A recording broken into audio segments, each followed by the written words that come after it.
krisi ekonomikoaren ondorio buruzko informazioa emateko asmoa du prentsaurreko honetan, eta valorazio txiki bat ere egiteko asmoa daukagu. Lehenik eta baina argitu nahi dugu prentsaurreko hau leku ohikoa ez den leku batean ematen dugu, Ramon Vizcaíno enpresan aiga prentsaurreko burutzen, eta hemen ari gara burutzen prentsaurreko hau ulertzen dugu Ramon Vizcaínok benetan azaltzen duela nolabait krisiaren eragina era oso gordinean edo oso era zuzenean, Azken finean eskualde mailan krisiak ondorio oso larriak izan ditu, eta nik uste dut enpresa honek argi erakusten duela batetik zeintzuk diren krisiaren ondorio zuzenak, hau da hemen 200 langile baino gehiago lanpostu gabe gelditu dira. Baita ere, Ramon Vizcaínoko adibideak oso esanguratsua da krisi honen errudunak edo seinalatzerako garaien, Enpresa honetan kudeaketa oso txar bat egon da, hainbat urtetan diru asko egindako enpresariak egon dira, eta administrazioaren partetik demagogia handia egon da, dirutza handiak ematen zizkio enpresario bati inolako bermerik gabe, eta azken finean ikusi da administrazioak marketing politikoa bai krisiaren aurrean, baina benetako neurriak eta benetako irtenbideak zituztela mahai gainean jarri. Horregatik nahi genuen hain leku berezian edo prentsaurreko hau eman.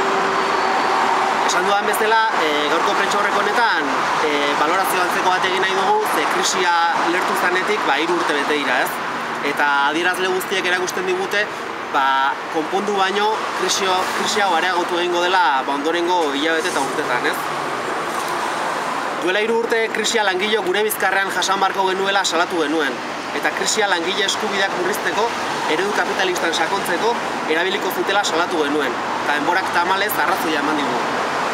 Krisiaren arduradunetaz ahaztu eta eredu ekonomikoa auzitan jarri beharrean, eredu ekonomikoan sakondu egingo zela esaten genuen, eta bete-betean asmatu genuen, hori da egiten dugun balorazioa.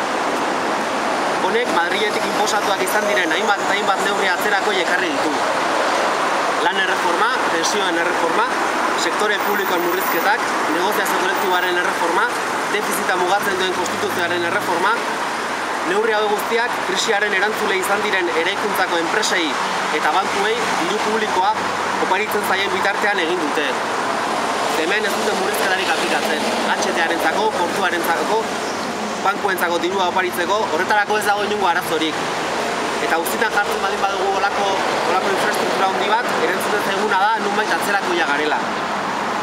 Baina gainera neurri hauek aplikatzeko gezurrak darabiltzate bata bestearen atzetik. Eta hori da kanpainaren zergatia edo hori da kanpaina honen bidez helarazi nahi dugun mezua.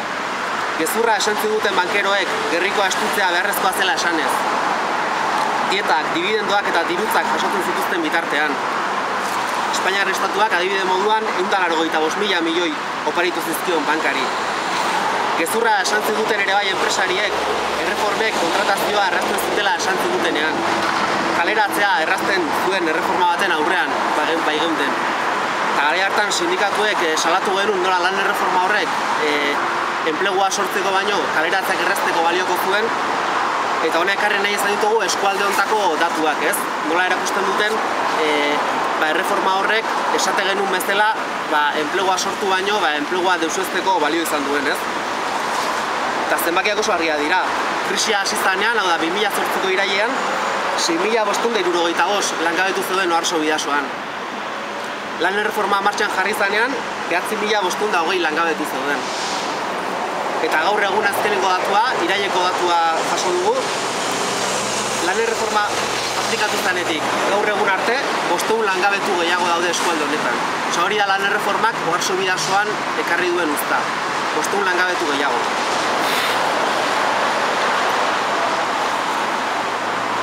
Esan dudan bezala, gezurra eta gezurra. Hori da, enpresariek, bankeroek eta baita ere politikariek krisiaren kudeaketan ahotan izan dutena. Hemen prozesu oso bat garatzen ari da, eta prozesu horren azken helburua urtetan eskuratutako eskubideak lapurtzea da, gezurren bidez. Lehen aipatutako erreformak ardura du zehatza dauzkate. Nagusiak alternantzia politikoa diren PSOE eta PP alderdiak. PSOE eskuiko politikak egiten dituen nonbait sozialista honetan alderdia, eta PPek neurri horiek nahikoa ez direla esaten duen, Areta neurri larriagoak aplikatu nahi dituen alderdia. Baina neurri hauek inposatzeko laguntzaile fidela izan dute, eta kasu honetan PNV eta ari gara. Bere laguntza eta kolaborazioaz inposatu zaizkigu erreforma guzti hauek. Kasu batzuetan, kompetentzia eskas batzuen truke, eta beste batzuetan hori ere ez. Oso esanguratsua adibidez, negoziazio kolektiboen erreformarekin, PNVek saldu zuen akordio bat lortu zuela bermatzeko lan harremanetarako euskal esparrua, eta denborak erakutsi du akordio hori ezertan ez dela gauzatu, ez? Azken zinen ezertan gelditu dela. Baina langileek hau guztia ezin dugu ahaztu. Eta gure kontrako erabaki hauek guztiak hartu dituztenei hauteskundetan ere aurre egiteko deialdia egiten dugu. Guk irakurketa hau lantokietara zabaldu nahi dugu. Uste dugulako bizi dugun egoeran erasoi aurre egin behar zaiela lantokiz lantoki. Baina gainera bizi dugun egoeran eta gatazka politikoaren konponbiderako aukerak mahai gainean daudenean, langileak eta langileon arazoak eta langileontzako alternatibak eztabaida horretan parte izan behar du.